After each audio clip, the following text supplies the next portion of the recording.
All right. Good evening and welcome back to an exciting episode on the Coffee with Craner show. This is episode 71, and we're talking about leading Windsor's largest labor union. And today I have a special guest here, Dave Cassidy, president of Unifor Local 444, representing 20,000 active and retired members in 31 workplaces across the community. He's also a board member for Hotel Jerry Grace Healthcare and many other great things in the community. He's also a former referee in NHL, OHL, and other major leagues. And there's really so much more. He's the trades chair for Unifor National. He started right out of school going into electrician, and then also was hired at Chrysler Windsor, and really leveraged his career to where he is today.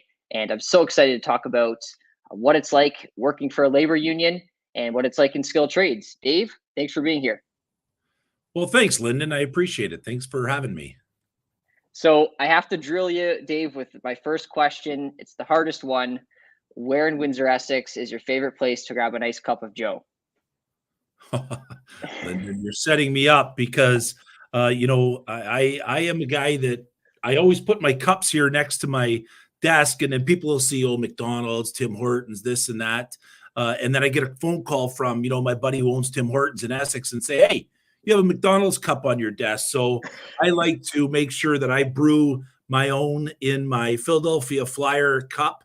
And I enjoy making my own brew. And that's what I go with the most. But I just love black coffee from anywhere, buddy. There you go. And you can disguise it in a cup too. Doesn't have Right to be on. just coffee in there. But yeah, next time just change the mug to Detroit Red Wings, and we'll be all set here. Well, so I guess all my mugs. So when you look at it, in my videos, my coffee it's kind of like coffee neutral. Then I guess so. I take the Switzerland on that one, buddy. Yeah. So Dave, just talk to me. I know a lot of students my age, they're unfamiliar. They understand a bit of what a labor union is all about. But more specifically at a leadership level, what is a role of president really consist of? Well, I mean, listen, it consists of, I can tell you, a lot of no sleep. Your blood pressure is up. I mean, it's so important, you're a lot of hours in your office and around the job. But more importantly, like there's a lot of lives that, you're responsible for when you go into collective bargaining, with 30 some workplaces that we have here at Local 444. We're always bargaining collective agreements. The good part about my job is I have a great team around me. So with our vice presidents and our secretary treasurer in their leadership roles, they get to mentor, chair people and stewards and that inside facilities. And that's what our roles are, is to mentor the people and bring the people up. And, it takes, I'll tell you, it takes a certain person in here. I mean, in these jobs, because, I am an electrician from the Windsor Assembly Plant, and that's my first love. I mean, outside of hockey, what it was, but as I became a licensed electrician and worked at Windsor Assembly, and then you get into a role like this, working your way through. I mean, you need to know the auto sector, the gaming sector, healthcare, transportation, because we're well versed at our local. So, there's a lot of different issues that come up, especially, we have our retirees and involved in the community. We're very good in the community with community partners. So that's really, I mean, it's not just, hey, I'm going to run for this position. I mean, there's a lot, whether it's, around labor law, around other things. It's a tough job. But you know what?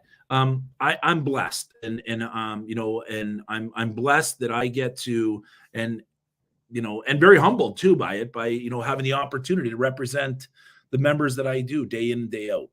Mm-hmm. And I believe a bit before, we talked a little bit about your apprenticeship as an electrician, but before, like, I guess a little bit after that, before becoming president, you were also a union steward as well. Yeah, like I said, I worked my way up the ranks. In 2002, I was elected in the Windsor Assembly Plant as a skilled trade steward on the shop floor on the midnight shift, and that's where I started with my career. Yes. And taking a step back, just because we touched on hockey a little bit, I hear you were a referee. Yeah, black and white and never right. 50% of the time, it's 50% of the time you're wrong, right? I mean, in Linden, that's the way it is. But yeah, I had a great career. I would get up in the mornings on Saturday mornings and go to the arena and spend the entire day there at the arena, whether I was coaching a little guys hockey team or pegging the nets, getting ready, or refereeing. And I did that for a long time. And then when I was 14, I was, fortunate enough that I was scouted, went to a camp, a referee camp in Chatham, and they picked me up as a linesman. So at age 14, I started doing lines in college, junior C, junior B, university, and then I went through the system, and then I was hired by the IHL as a linesman. Mm-hmm.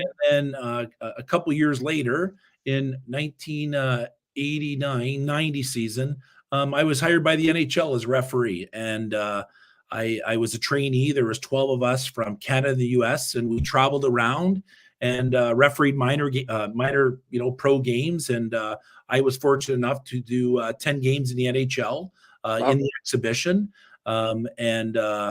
Actually, my first game was in the LA Forum. The referee, I was on standby, and the referee was hurt. Paul Stewart, he hit his head. Moorings didn't come off. Nets didn't come off the moorings easy back in those days. I mean, they were solid pipes, and we never wore helmets back then. So I ended up going in and finishing that game off. But in 1993, the referees were locked out, and the 12 of us were asked to go to a training camp in Indianapolis by the NHL because we were going to be replacement referees. And I had just started at Chrysler in 1993, and I said, I am not going to go to Indianapolis. I am not going to get to the NHL because of a labor dispute. I've worked too hard for this, and my integrity was more important than anything. So 11 went and one didn't. And like the movie Slapshot, freaking Chrysler plant, here I come. So that's where I ended up, at the Chrysler plant. But pretty good career. I've really enjoyed it. So that's my story around hockey, buddy. First question, do you miss it? No, I've put on my skates once since I've retired. I retired in 2002. I put my skates on for a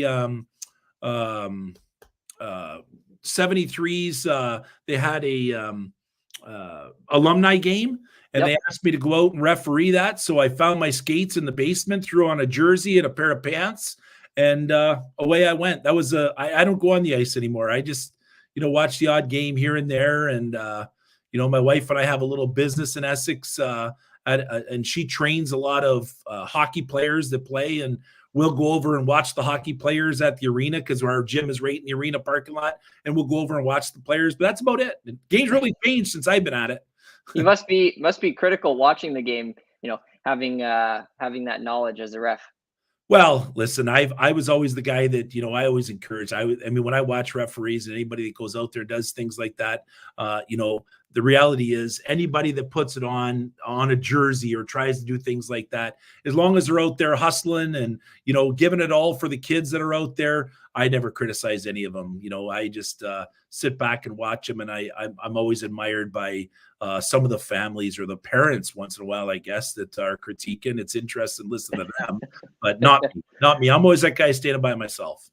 And was the experience that you didn't go to that training camp and you stepped back over that dispute? Was that something that I guess triggered you wanting to take a leadership role in a union down the line? Well, no. I mean, listen, in 93, I got hired, best job ever. The good part, when I got fired in 93, the IHL kept me on staff. So, I don't know how old you would have been then. I wasn't even a thought. Okay. So in 93, so the Detroit Vipers they played at the Palace, and the IHL actually kept me on staff. So I spent 17 years in the minor leagues before I retired in 2002. And I just, I continued to referee, and I had a great job as electrician on the midnight shift. I'd go in after a Viper game in my suit and come out after the game, or I mean, after work, I put my coveralls on, and after I'd have a tracksuit there and have my suit in my suit bag leaving. Everybody'd see me heading in a little late to work, but I loved my union. I had great benefits. I got great time off. It afforded me time to get away and do what I did. And so I had no aspirations of any of that. I really just enjoyed going to work and doing what I did. Mm-hmm. What made you want to take that leap though? There must have been something that really made you want to step up. Yes, there was. I'm that guy that I don't sit back. If I see irregularities, if I see things that just doesn't pass the smell test, etc., I get involved. And in 2002, what happened was I had a rep, and the representative that I had, wasn't doing what I thought should be done for the workers.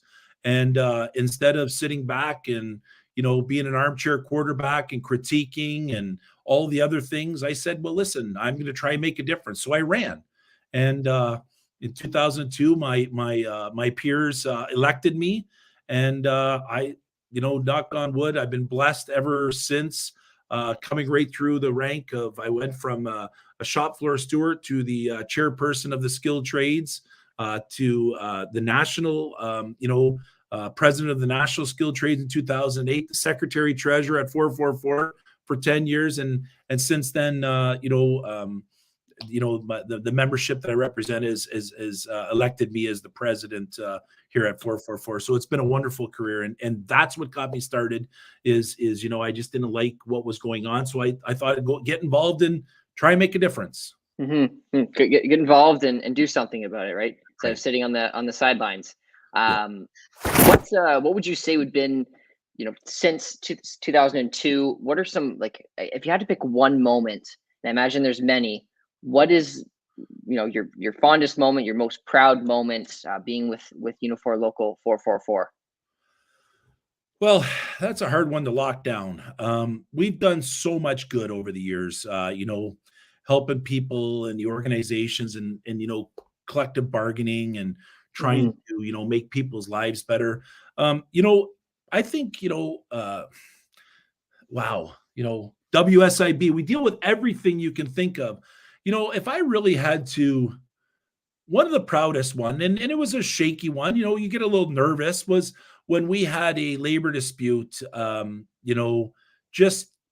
was at, January of a couple years ago. And we had a small group of workers, they were AWC workers. They moved cars out of Windsor Assembly Plant, and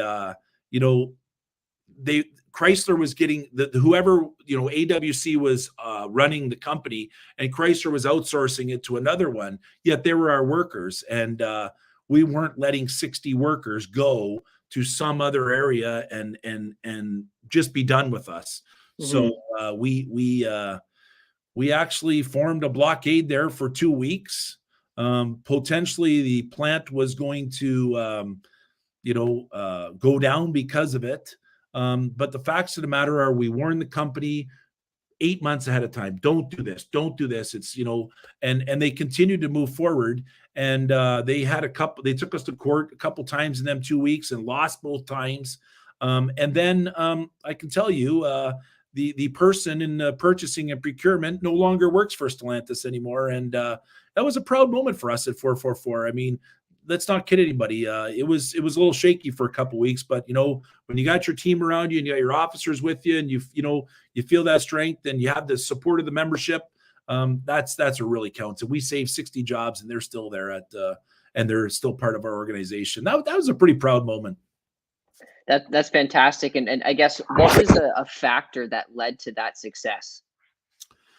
Well, I mean, I think when you look at it, I mean, standing up, like the biggest factor was when you're standing up for workers, and workers see that you are standing up for them. There's some tough things and some tough decisions that labor leaders have to make, and I think the biggest factor was, we saw these people losing their jobs. We saw them going to be gone, to another company and going to be paid way less, and it just wasn't right. It just, it just wasn't right. And we knew that we had to step in and really get involved, and we did. And so, Yeah, I can't imagine how tough those conversations are, and the collective bargaining that goes on behind the scenes.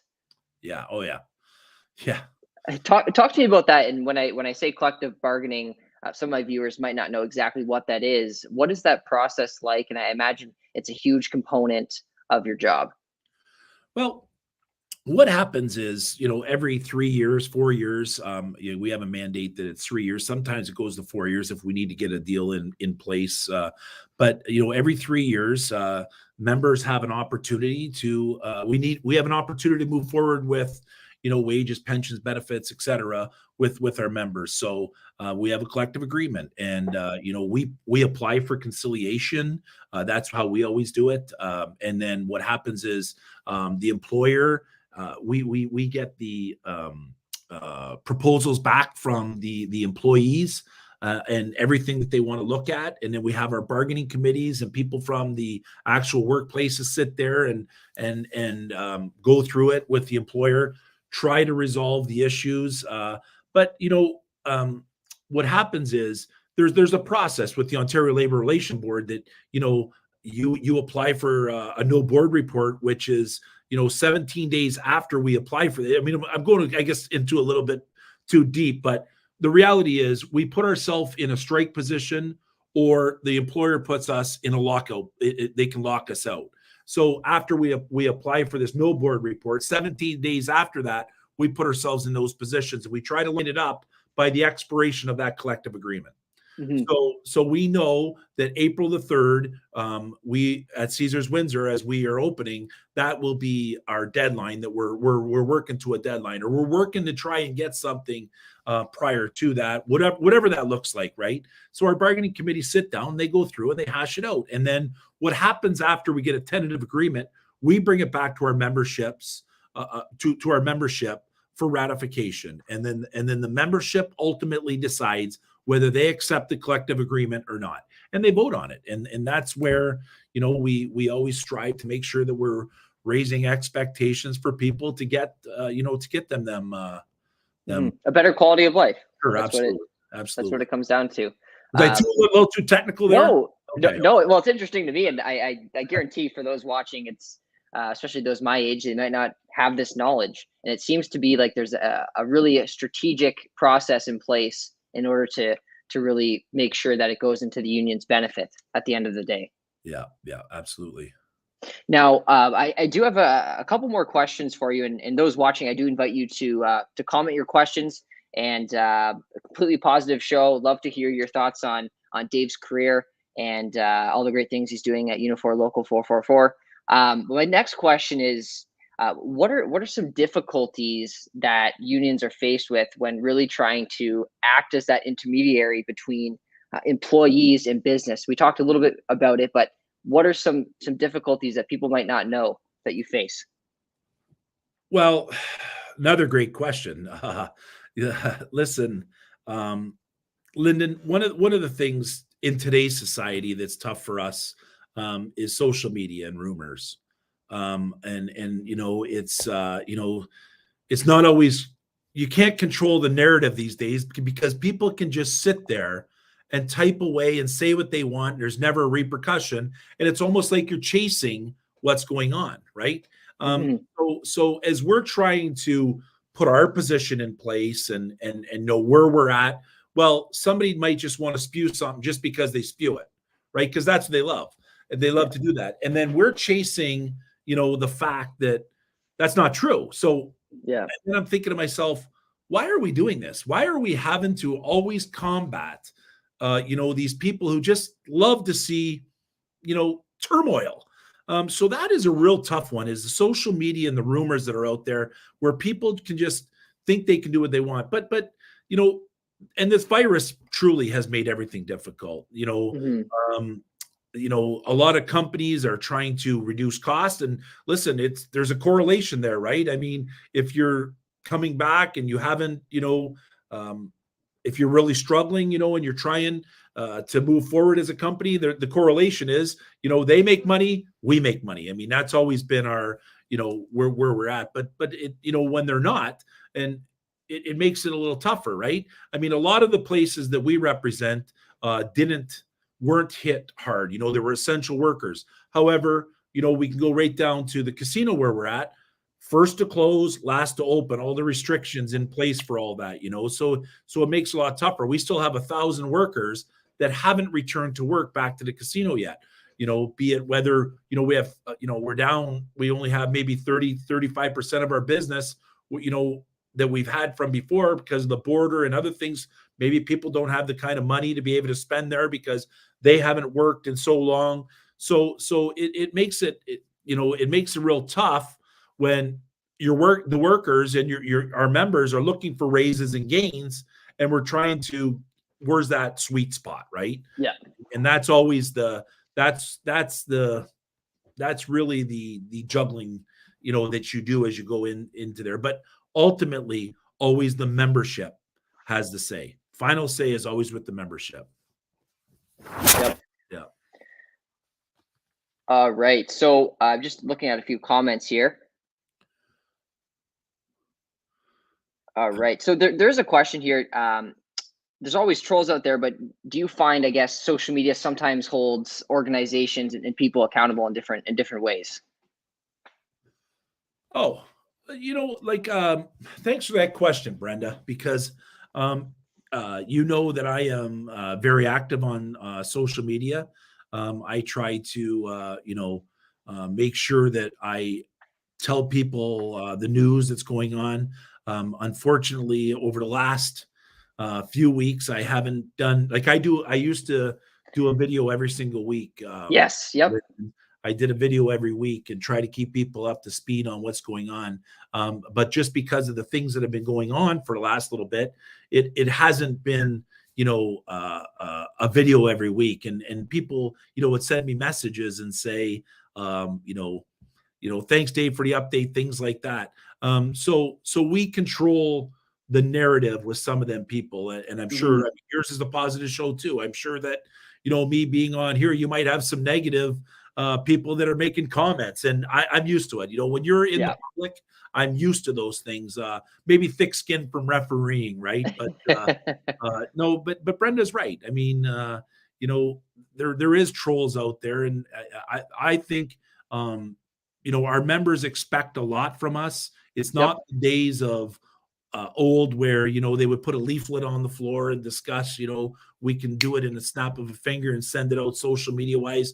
But one thing that our members need to continue to remember is when we're in bargaining and we're going through the issues, we are not going to be expressing it as we're on our positions or where we're at. And sometimes I think that gets frustrating for our membership. Yeah, it's difficult. You have to have a balance, and sometimes social media is to your benefit, sometimes it's not. So yeah, I appreciate the question, Brenda, and asking the other side of the coin here. Just fast forwarding to skilled trades, and you were heavily involved with it.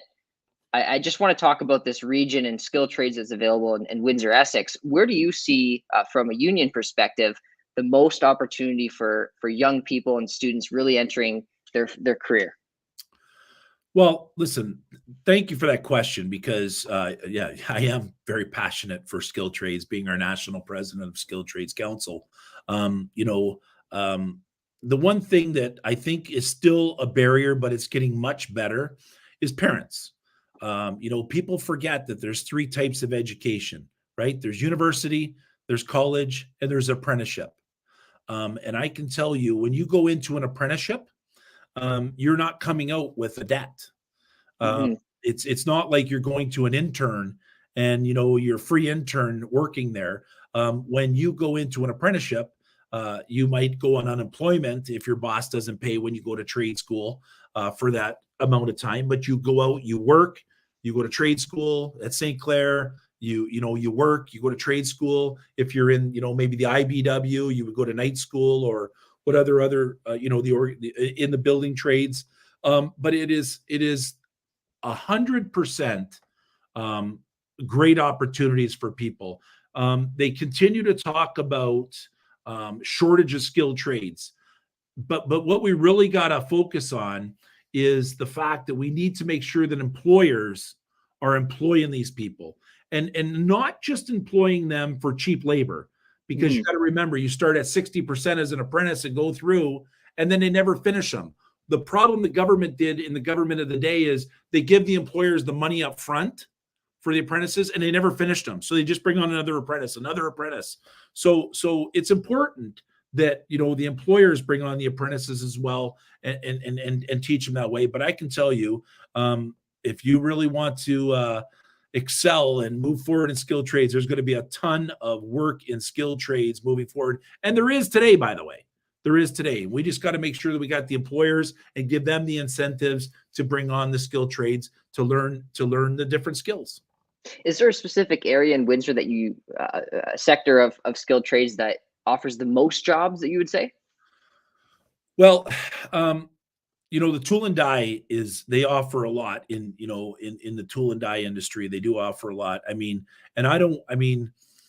you know, when you look at, I'm an electrician, so I'm a little biased. And, you know, us trades, we have our internal jokes and we pick on other trades. And if there's any millwrights on here, they would know that the joke that an electrician says to a millwright, it says, you know what you call a millwright? And they say, what do you call a millwright? Well, a millwright's a farmer without land. And that's your whole apprenticeship. So that's kind of the jokes that we do in here. But when you look at the opportunities for the skilled trades, and I think I'm really trying to. Oh, that's my daughter. Hey, you're flashing something there, and you flashed something before, and so my daughter Mackenzie, is that my one viewer here is Mackenzie? No, we actually had a comment come in from Paul Leacha, said you were the best cap changer in your day. Oh, Paul Leacha, yeah, he used to be my boss at Chrysler. I used to change the weld tips back in the body shop. I was pretty good at that. You know, and it's too bad that I had to get up and change them every once in a while, you know, but we wanted the quality of the vehicle. So thanks, Paul. I hope you're doing well, my friend. But back to, you know, where we would go in the skilled trades. There's any trade, there's a great opportunity. You know, wherever. I mean, tool and die around here is very big. I think, you know, moving forward, I've said it, you know, we're always the automotive capital of Canada, as we've always said, and people are talking about now, you know, that we're looking at new tech stuff, whether it be through 5G, 3G. Geez, I'm dating myself. 5G, you know, cybersecurity, all of that kind of stuff on the tech end of it for the batteries. Like let's be honest. Tell me somebody that knows about lithium batteries. There's a lot of people out there that are learning it.